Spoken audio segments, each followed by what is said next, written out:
The Bank of England warned today that the economy is once more shrinking sharply and won't get back up to its pre-COVID level until the start of 2022. The bank is now preparing to pump an additional £150 billion into the economy to soften the impact of more lockdowns. Its governor, Andrew Bailey, also warned that Brexit would harm economic growth in the first 6 months of next year, even if there is a trade deal with the EU. He said many firms hit by COVID aren't prepared for new border checks. Our economics correspondent Andy Verity reports. Sainsbury announces it's shedding 3,500 jobs and closing 420 standalone Argos stores after revealing a £137 million loss. And that's just day one of the new lockdown. For an economy that was recovering since the spring, trouble is once again brewing. This Walthamstow beer maker doubled capacity before COVID.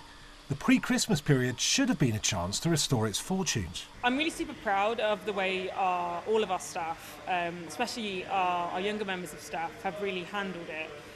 They have been adaptable, they have been willing to kind of get stuck in at every turn. But things are hard, things are really, really hard. And especially hospitality staff, like these people don't get paid like the most in the world. Like they are by nature quite vulnerable staff.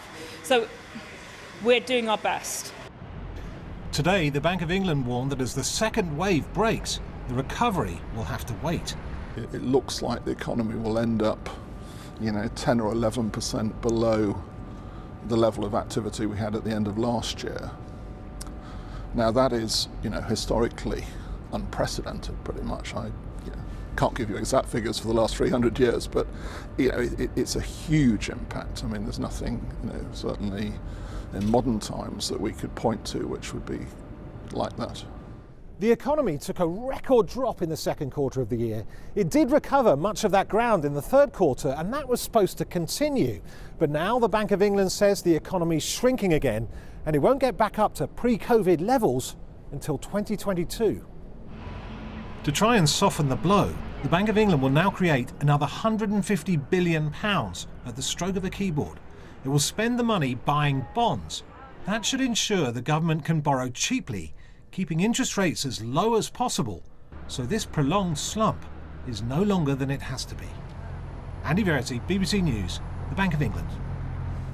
Our business editor Simon Jack is here. So a surprise announcement from the Chancellor today on furlough. Did he have any choice? He was in a really difficult position. Earlier this year, he decided that he would bet it was better use of money to spend tens of billions of pounds subsidising wages, keeping them close to their employers, preventing mass unemployment and the huge damage that would do to the economic and social fabric of the country than the mass unemployment that you would have had otherwise. But that was predicated on the basis that he thought the virus by now would be in retreat. Now, clearly the game has changed. So the decision was, does he fold that bet, fold his cards, at which point he spent £50 billion and still gets mass unemployment?